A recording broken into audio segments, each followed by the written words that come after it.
পরম করুণাময় আল্লাহর নামে শুরু করছি। বিসমিল্লাহির রহমানির রহিম। আসসালামু আলাইকুম।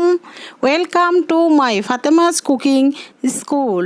আমার এই রান্নাগুলো যদি ভালো লেগে থাকে লাইক, শেয়ার এবং সাবস্ক্রাইব করবেন। পাশে থাকা বেল আইকনটি বাজিয়ে যাবেন যেন সবার আগে আপনার কাছে আমার রান্না চলে যায়। আজ আমি দেখাবো মুরগির মাংস ভুনা। একটু ভিন্ন পদ্ধতিতে মুরগির মাংসটি আমি রান্না করেছি এবং এই মুরগির মাংসটি আমি সবজি পোলাও দিয়ে সার্ভ করেছি, তাই জাস্ট একটু দেখালাম। দেখুন আমার মাটির হাঁড়ি পাতিলগুলো অনেক শখের হাঁড়ি পাতিল। এই পাতিলগুলো আমি আমার নিজে থেকেও যত্ন করে আমি রাখি। এই তো, কেমন আছেন আপনারা? আলহামদুলিল্লাহ, আমি তো ভালো আছি। চলুন আমরা সবাই মিলে 5 ওয়াক্ত নামাজ পড়ার চেষ্টা করি, সেই সাথে নিজে ভালো থাকি, অন্যকে ভালো রাখি। এই তো আমি মুরগির মাংস রান্না করার জন্য আমি ফ্রাই প্যানে তেল দিয়ে নিয়েছি। আমি মুরগির মাংসটি শুধু তেলে ভেজে নেব এবং লম্বা লম্বা পাতলা পাতলা করে স্লাইস করে নিয়েছি। আমি এখানে আর কিছুই দেইনি। দেখতে পাচ্ছেন শুধু মাংসগুলো ধুয়ে অল্প তেলে ফ্রাই প্যানে ভেজে নিচ্ছি। এই তো দেখতে পাচ্ছেন আমি লম্বা লম্বা করে পিচ করে নিয়েছি। এভাবে খেয়ে দেখবেন, ট্রাই করে দেখবেন ভালো লাগে কি না। আমার কাছে ভালো লেগেছে, কারো না কারো কাছে হয়তো বা ভালো লাগতেও পারে, তাই আমার এই রান্না দেওয়া, বা কারো না কারো কোনো উপকারে আসতে পারে। এই তো ভেজে নিচ্ছি।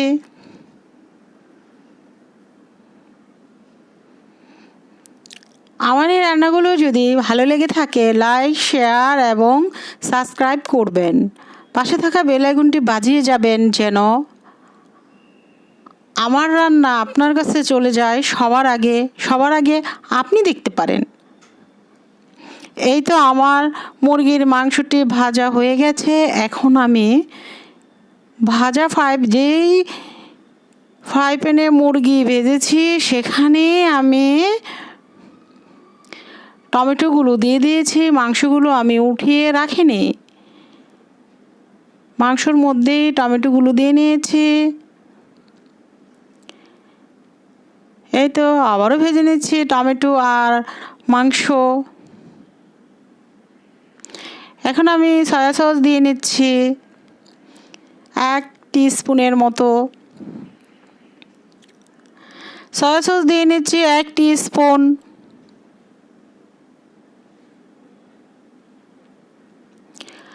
অয়েস্টার সস দিয়ে নিচ্ছি 1 টিস্পুন। এই তো দিয়ে আবারও নেড়েচেড়ে ভেজে নিচ্ছি।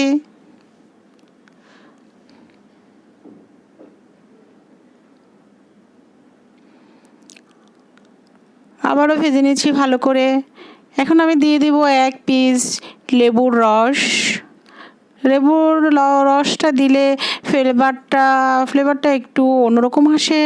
আমি হালকা একটু ব্লান্ড করা মশলা দিয়ে নিয়েছি।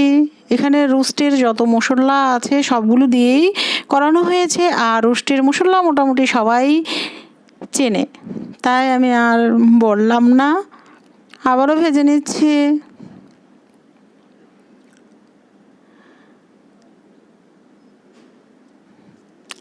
এখন মুরগি ফ্রাইয়ের মতো হয়ে এসেছে। আমি 1 টেবিল চামচের মতো টমেটো সস দিয়েছি। টমেটো সসটি আমার নিজস্ব করা, এবং চিলি ফ্লেক্স দিয়ে দিয়েছি। চিলি ফ্লেক্সটিও আমার নিজস্ব করা। দেখুন আমি কিন্তু এখনও পর্যন্ত কোনো পানি আমি দেইনি। এখানে আমি একটু জিরা পাউডার ও গরম মশলার পাউডার দিয়ে নিয়েছি।